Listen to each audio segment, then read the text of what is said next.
오늘 함께 보실 하나님의 말씀은 학개 1장입니다. 말씀 봉독은 7절에서 11절까지 하겠습니다.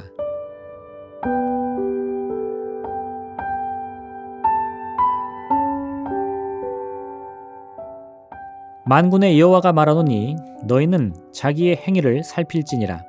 너희는 산에 올라가서 나무를 가져다가 성전을 건축하라. 그리하면 내가 그것으로 말미암아 기뻐하고 또 영광을 얻으리라. 여호와가 말하였느니라. 너희가 많은 것을 바랐으나 도리어 적었고 너희가 그것을 집으로 가져갔으나 내가 불어버렸느니라. 나 만군의 여호와가 말하노라. 이것이 무슨 까닭이랴. 내 집은 황폐하였으되 너희는 각각 자기의 집을 짓기 위하여 빨랐음이라.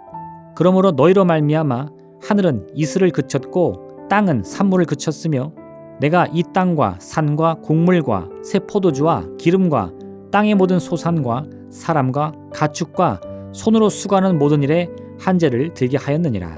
아멘.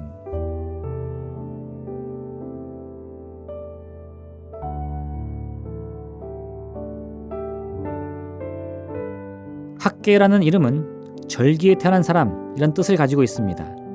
학개는 하나님의 말씀이 임한 날이 다리오 왕 제2년 여섯째 달 초하루라고 정확하게 이야기하고 있습니다. 이는 주전 520년인데 이 시기에 유다의 백성들은 이미 바사왕 고레스의 칙령에 따라 예루살렘으로 귀환하여 무너진 성전과 성벽을 재건하고 있던 때였습니다. 하지만 그 과정은 순탄하지 않았습니다.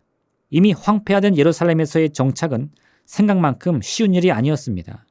또한 유다 백성들의 귀환을 원하지 않았던 사마리아 사람들과의 여러 정치적인 상황 때문에 재건 사업은 곧 중단됩니다. 이러한 때에 학개는 유다의 백성들을 향해서 성전 재건 사업을 시작할 것을 촉구합니다. 그래서 학개의 메시지는 주로 당시 유다의 총독으로 임명된 스룹바벨과 또한 종교 지도자였던 대제사장 여호수아를 향하고 있습니다. 오늘 본문에서 학개가 강조하고 있는 것은 예루살렘 성전 재건 사업이 멈추게 된 원인을 제대로 파악해야 한다는 것입니다. 앞서 말씀드린 바와 같이 당시 예루살렘으로 귀환한 백성들은 녹록지 않은 상황과 마주해야 했습니다. 특히나 학개의 외침을 보면 당시 귀환한 백성들은 극심한 기근에 시달렸던 것으로 보입니다. 너희가 많이 뿌릴지라도 수확이 적으며 먹을지라도 배부르지 못하며 마실지라도 흡족하지 못하며 입어도 따뜻하지 못하며 일꾼이 삭슬 받아도 그것을 구멍 뚫어진 전대에 넣음이 되느니라. 이때 백성들의 주장은 자신들이 기근으로 인하여 생존 자체가 위협을 받고 있으니 성전 재건보다는 생존을 위한 투쟁이 더 먼저일 수밖에 없다는 것이었습니다. 그런데 학개는 이런 백성들의 주장을 정반대로 해석합니다.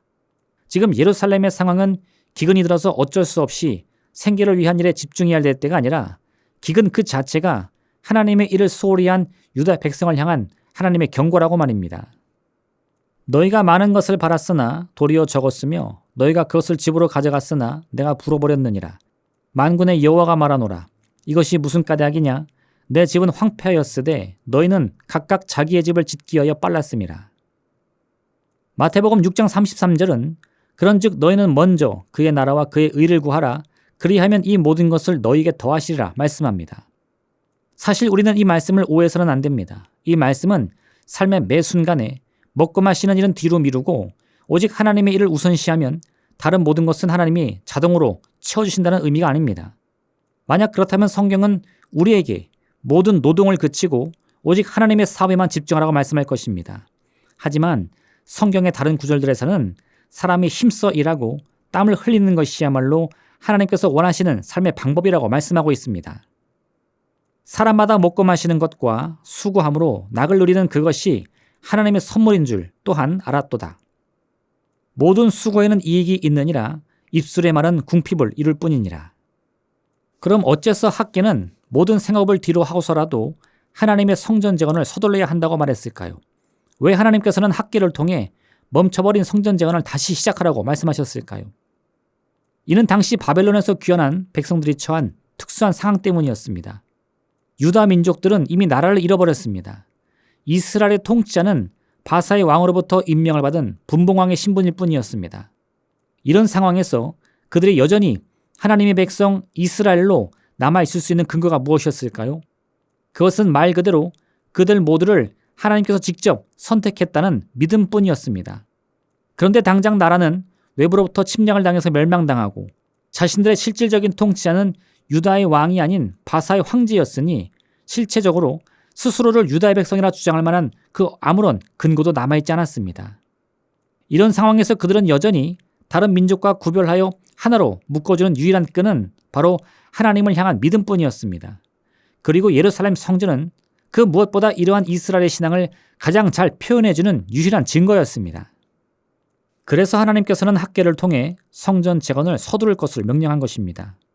이스라엘 백성들이 생각하는 바와 같이 기근을 견디고 생활 환경이 더 나아진다고 해도 민족적인 정체성을 잃어버리면 모두가 아무런 소용이 없는 일이었습니다.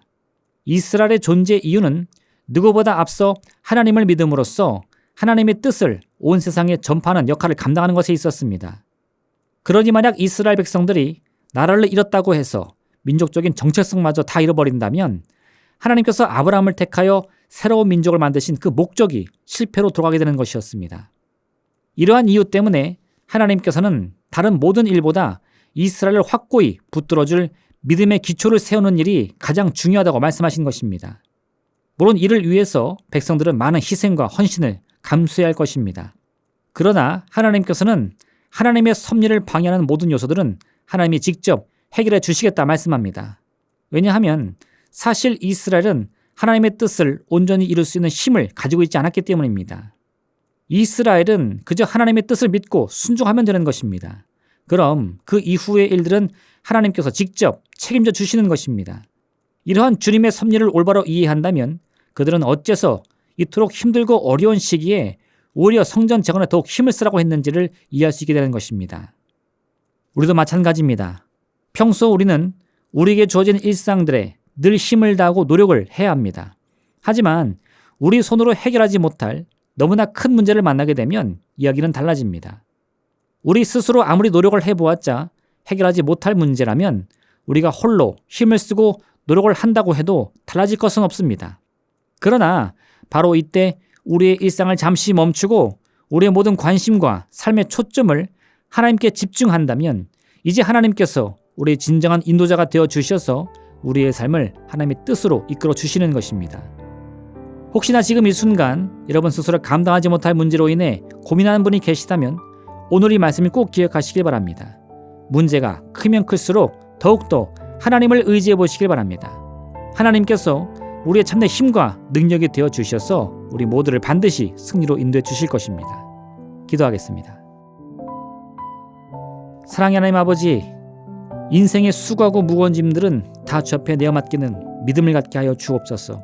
예수 그리스도께서는 이를 위해 이 땅에 오셨습니다.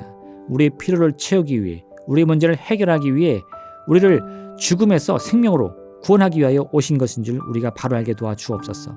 그러한 믿음을 통하여서 지금 이 순간에도 우리가 감당하지 못할 인생의 고통과 그 깊은 슬픔 앞에서 낙심하거나 뒤돌아보지 말고 오직 주님께 나아가서 우리 문제를 해결하시며 우리 걸음을 반드시 책임져 주시는 주님을 만나게 허락하여 주옵소서. 예수님의 이름으로 기도합니다. 아멘.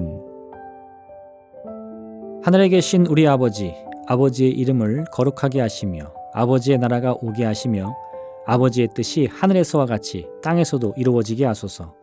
오늘 우리에게 일용할 양식을 주시고 우리가 우리에게 잘못한 사람을 용서하여 준 것 같이 우리 죄를 용서하여 주시고 우리를 시험에 빠지지 않게 하시고 악에서 구하소서. 나라와 권능과 영광이 영원히 아버지의 것입니다. 아멘.